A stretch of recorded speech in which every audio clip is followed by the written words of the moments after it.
I don't know why man chooses war. It was terrible. Wars are not good.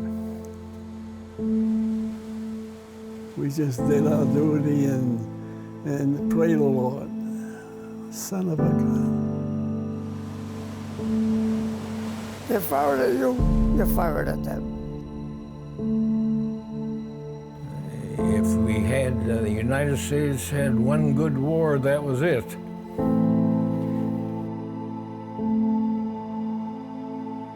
was a difficult job, and by God, if I didn't do it. On this day, 75 years ago, more than 150,000 Allied troops were on ships and planes heading to the coast of Normandy to liberate France from fascism.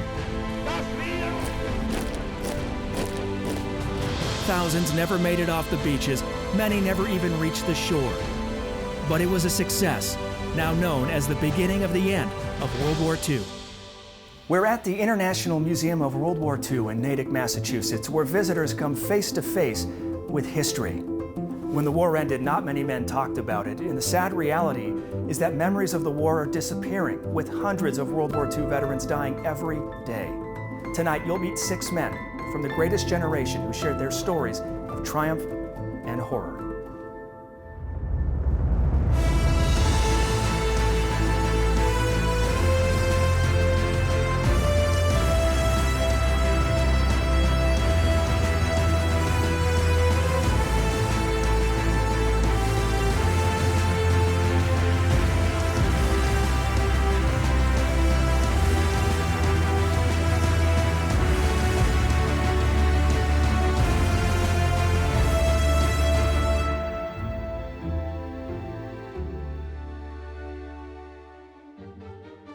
In 1944, millions of Allied troops were waiting for the orders to invade Europe.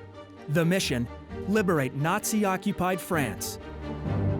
Hitler's military had been preparing for an invasion and had fortified hundreds of miles of coastline along the English Channel.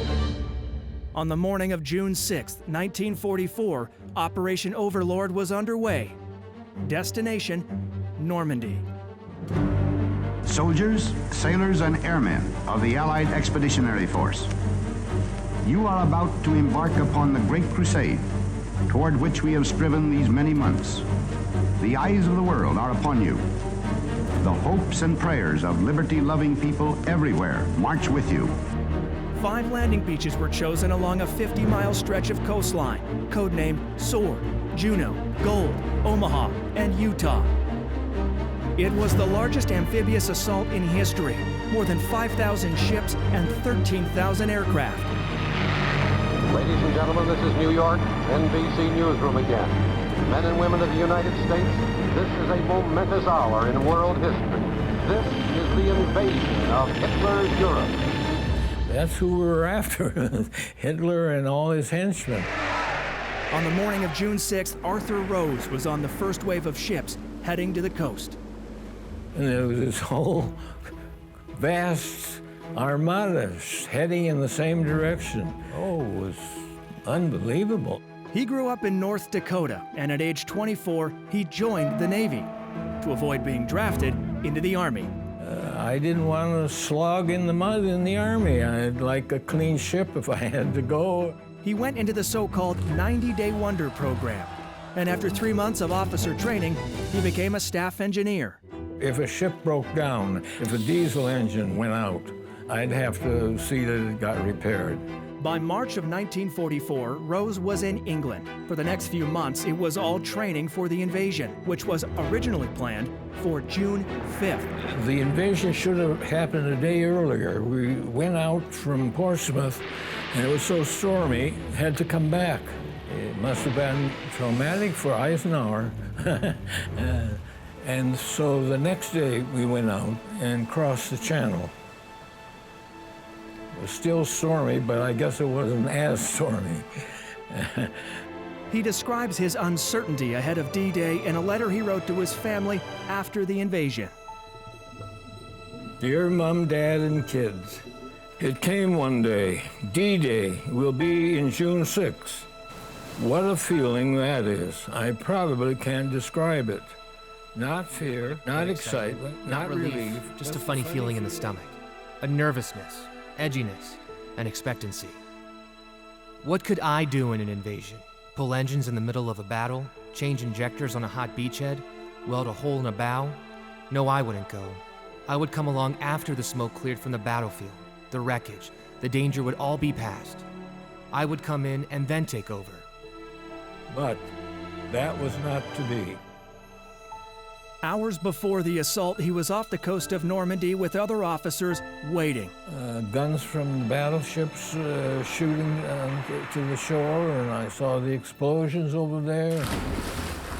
I remember the plunks going around us, and we didn't realize it until another ship came by and said, "Get out of there, they're aiming at you." Among the thousands of young men who boarded those ships to take on the Nazis, many were just teenagers, barely out of high school. When you're young like that and you tell somebody they're going to go to war, that's kind of scary. Charlie Sanderson grew up in Shirley, Massachusetts. In 1943, at the age of 18, he was drafted, having never finished high school. President Roosevelt sent me a letter and he said, "Greetings." It wasn't long before he was off to basic training, and one of the first things the Army asked him, "Do you like guns?" And I said, "Yeah, I like guns." But the guns they were talking about were not the rifles he had in mind. He would be firing a massive howitzer. So I learned what guns were. I not only got an education, but I lost my hearing because of it. He shipped off to England before finishing basic training to wait for orders to invade. The best part of it was, I guess, I was 18 years old and I was looking for the young girls, not looking for the war. Soon enough, the war was right in front of him. He was on a landing ship assigned to a truck bringing his gun to Omaha Beach. The landing was what was interesting. You see, I never learned how to swim. When the doors of Sanderson's landing ship opened, he wasn't going anywhere. They said, "Go, Sanderson, go, go, go." And I said, "I can't go. There's no bottom there. You know, my truck will tip over." What bothered me is driving off into the water and the truck going underwater. It can drive underwater, but I can't because I can't swim. What had happened was we unfortunately landed right where there was a bomb crater or something. Eventually, he made it onto shore and into enemy territory. I saw things you wouldn't believe. Planes flying over, pieces of the wings falling off, the part of the fuselage, men jumping out. They never make it to the ground. The German fighter pilots were there to strafe them. The American officers had about a 3-inch high, 1-inch wide white band painted on the front and back of his helmet, and that's what the Germans used for a target. They'd shoot the medics too. They didn't recognize Red Cross or anything like that. They just shot everybody. Thousands were killed or wounded in Normandy. When the fighting stopped, Sanderson, with his truck, was part of a special detail to pick up the bodies of soldiers. The way it affects me the most now is you see on TV on Memorial Day, you see all the white crosses. Well, I took those boys down there by the truckload and unloaded them. People just can't comprehend that, you know, there's that many people that you pick them up by the truckload. It was just, you know, a disaster everywhere. I think it felt real quite early. Graham Alvord graduated from Harvard with a degree in economics before he joined the Navy in 1941. I was feeling very patriotic in those days, and you know, if your country's in war, why, you just as soon be a part of it. He was stationed in Puerto Rico typing war correspondence, but after a few years, he wanted a more exciting opportunity on a new fleet of vessels called LSTs, or landing ship tanks. It also means large, slow target. They were more than 300 feet long, specially designed to carry vehicles, supplies, and troops directly onto beaches. Alvord became an executive officer on LST-133, believed to be the first onto Omaha Beach. And we could see a lot of damage that was going on. You can read about warfare, but when you're up there and they're shooting at you, and you look at it a little differently. LSTs would make several trips across the English Channel to pick up and drop off supplies. And LSTs that blew up, disappeared in front of us. War was not fun. On Alvord's third trip back to Omaha Beach, his LST took a direct hit. Partway across on the third trip, we struck a mine. The ship was just pretty badly destroyed, although not sunk, but in bad shape. We had a lot of dead bodies. The blast killed or wounded dozens of people. Alvord stayed with his ship as it was towed back to England. He would never return to France during the war. I was one of the lucky ones. Still one of the lucky ones. The battle for the beaches cleared the way for the Allies to free France. Up next, we'll hear from a New England veteran who helped supply the front lines while serving in a segregated unit. He describes how art got him through the fighting. Once supplies started pouring onto the shore after the initial assault in Normandy, it took a small army to unload them. Men in segregated units were often the ones unloading the much-needed equipment onto the beach. That was a thing. It was a segregated army. Ashley Bryan was in his third year of art school in New York City when he was drafted. I was drafted into a port battalion of stevedores. I knew nothing of docks and working in cargo. So all of that came about through basic training. His training took him to Boston, where he spent a lot of time sketching the world around him, like the iconic Custom House and even Fenway Park. Whenever I had any break, I had my sketch pad and was drawing. He was stationed in Scotland ahead of the invasion. For many black soldiers from the U.S., it was a different world. When we were stationed in Glasgow, a number of the soldiers from the South had never experienced a white person being decent and dealing with them. And the people accepted them. They were so friendly that the officer would restrict us after work so we couldn't go into town. Drawing helped get him through the war, and his fellow soldiers were okay with it. They'd often say, "Oh, you go ahead and draw," because my rhythm in work was so off from theirs, it would throw their ability to do the job. You go ahead and draw. After D-Day, his unit was dug in on Omaha Beach, waiting, at times like sitting ducks, for ships and supplies to come in. It's all chance. I mean, why I wasn't shot, by the snipers, because there were the pillboxes all around. And so when soldiers came ashore, anyone came, they could be picked off. While other soldiers slept, he would draw, capturing everyday life at war. It was to keep my mind. I would have gone crazy with the destruction and devastation around me. If I couldn't draw, I wouldn't have lasted. It's drawing that saved me. His drawings also show the toll segregation took on fellow soldiers, even after the war came to an end. This is a sketch of a black soldier who had just been told he would need to wait for another ship home because there was only room for white soldiers. We didn't go home as a unit. We went home in dribs and drabs where they had space for 2 or 3 of us on the segregated ships. The segregation was enforced always. As the Allies were preparing for the invasion of Normandy, Santo di Salvo was fighting the Nazis in Italy. Climb mountains. We climb mountains galore. That's one hilly country.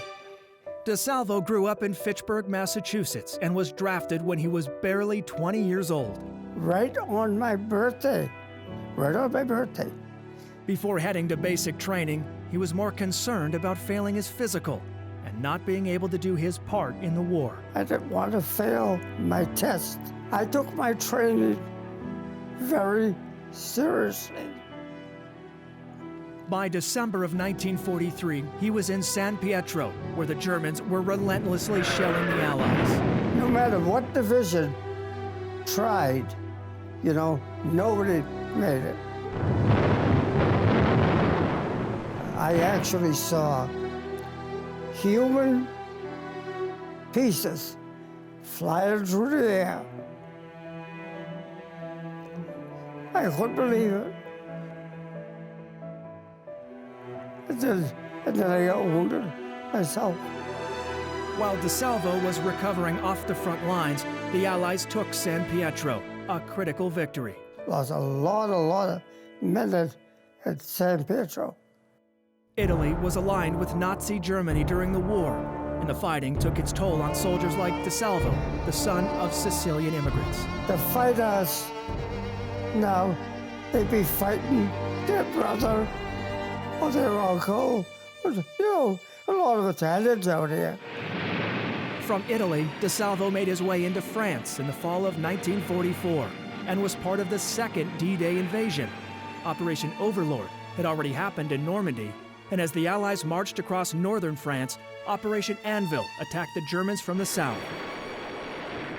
By December, he was in another fierce battle, pinned down by enemy fire. We were trapped in that foxholes.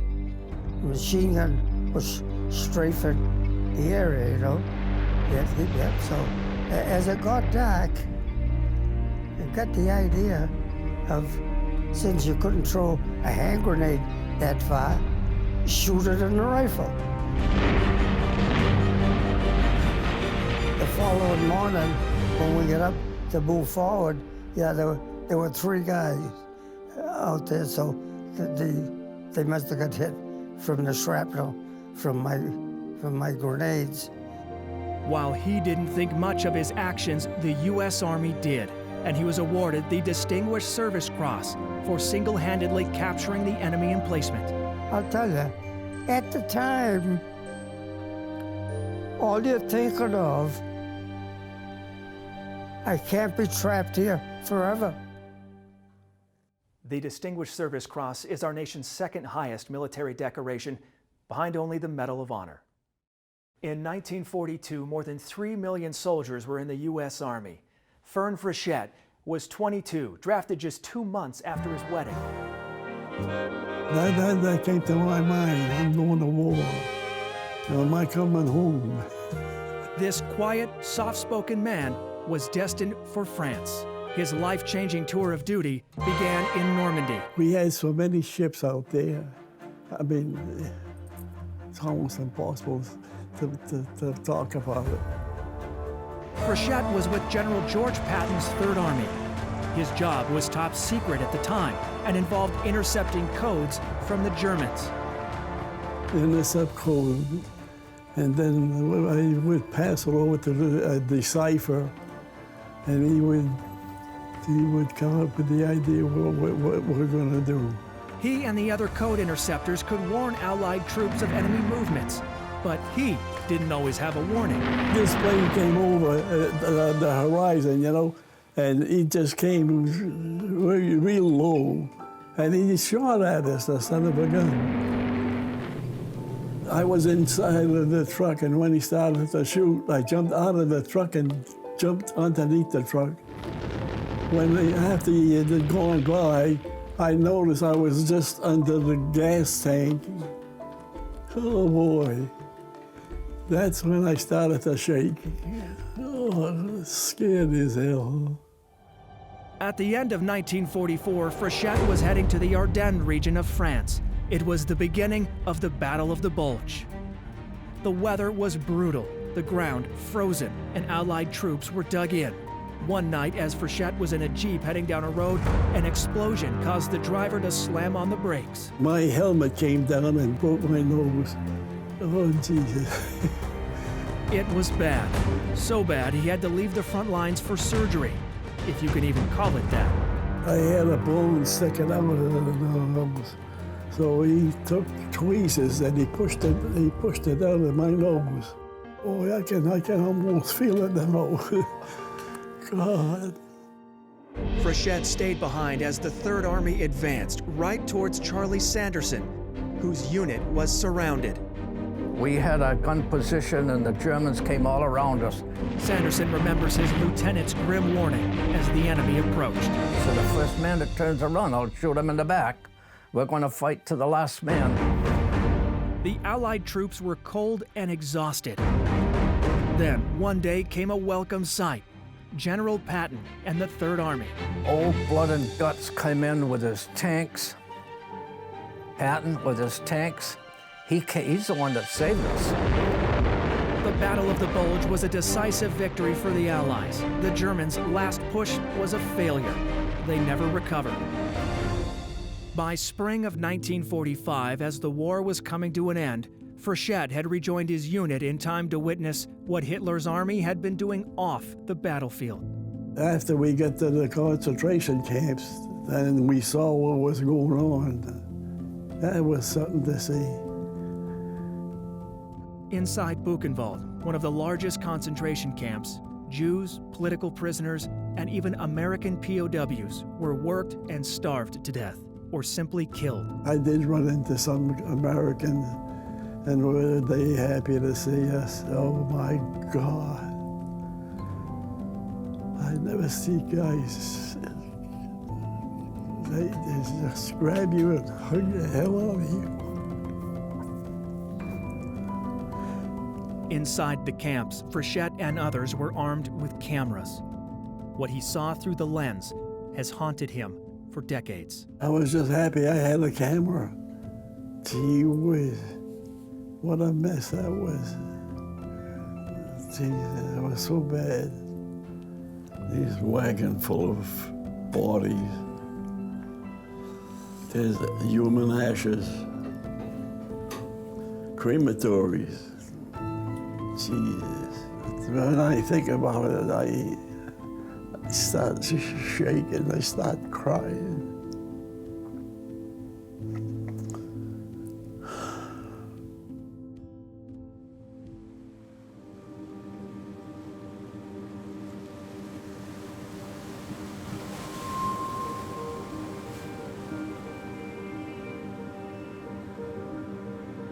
I didn't talk too much about the war. When I came home, I kept my mouth shut and I just got back in with the rest of the people.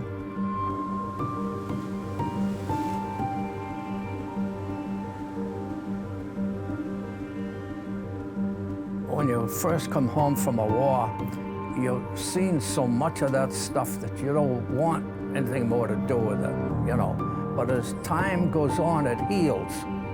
And so you're not as afraid to talk about it. And I think that the people should know. If nobody ever talks about it, they probably don't realize that it's as bad as what it is.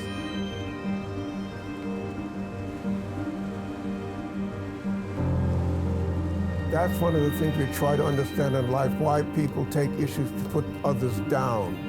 Marian Anderson had once said, in order to keep another down, you have to keep yourself down as well. So when you press another, you're oppressing yourself.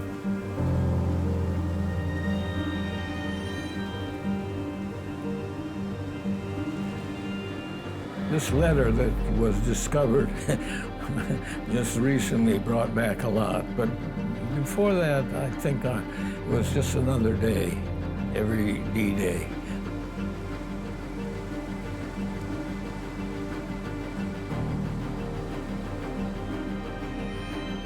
We knew that Hitler was the #1 guy and we wanted to get rid of him.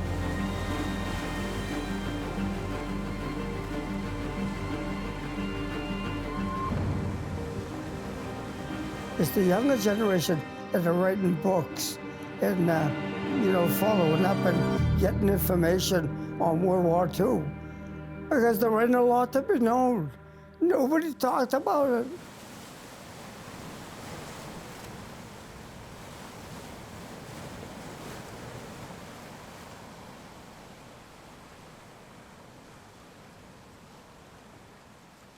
The Department of Veterans Affairs estimates that roughly 350 World War II veterans die every day, and with them, more memories of the war fade away.